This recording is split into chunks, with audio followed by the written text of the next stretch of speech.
dia tetap tersenyum.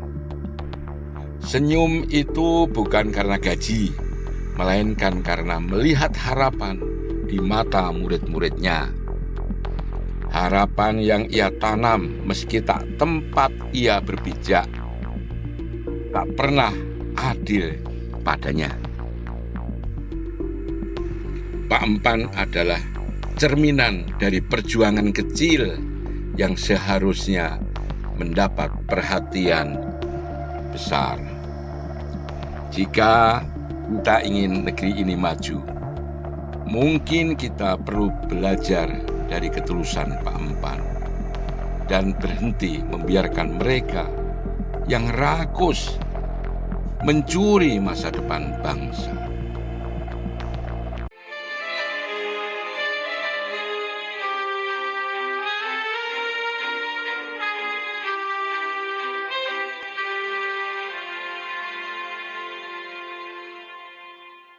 Di sebuah pelosok desa, di kaki bukit yang jarang tersentuh pembangunan, hidup seorang guru honorer bernama Pak Supandi yang biasa dipanggil Pak Epan.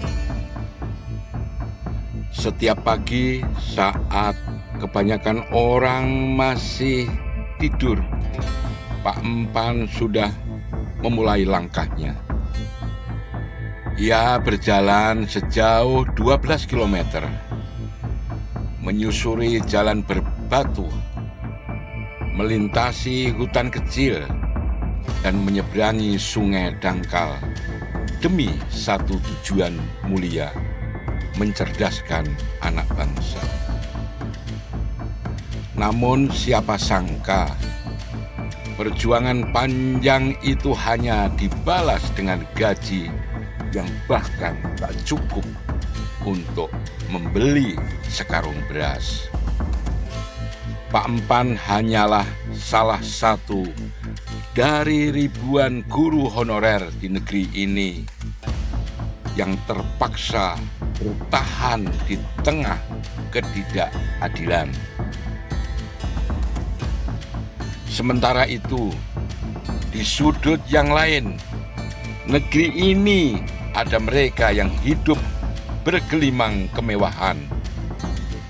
Para pejabat dengan jas mahal, mobil mewah, dan pesta-pesta di hotel berbintang. Mereka bicara tentang pendidikan adalah prioritas di depan kamera. Tapi di belakang layar, di belakang kamera, mereka sibuk membagi-bagi anggaran untuk kepentingan pribadi. Ironi ini begitu menusuk. Di satu sisi ada orang seperti Pak Empan yang ikhlas berjuang tanpa pamrih. Sementara di sisi lain ada mereka yang rakus memakan hak rakyat tanpa rasa malu. Kenyataannya, guru honorer seperti Pak Empan hanya menjadi simbol dari janji-janji kosong, melompong.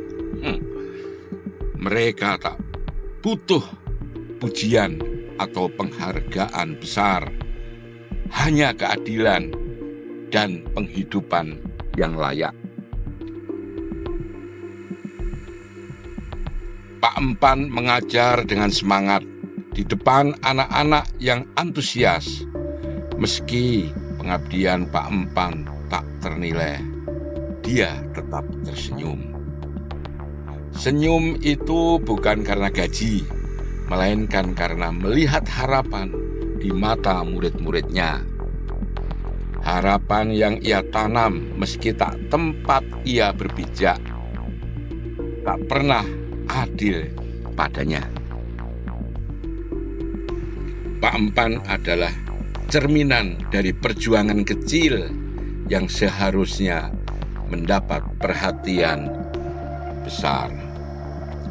Jika kita ingin negeri ini maju, mungkin kita perlu belajar dari ketulusan Pak Empan dan berhenti membiarkan mereka yang rakus mencuri masa depan bangsa.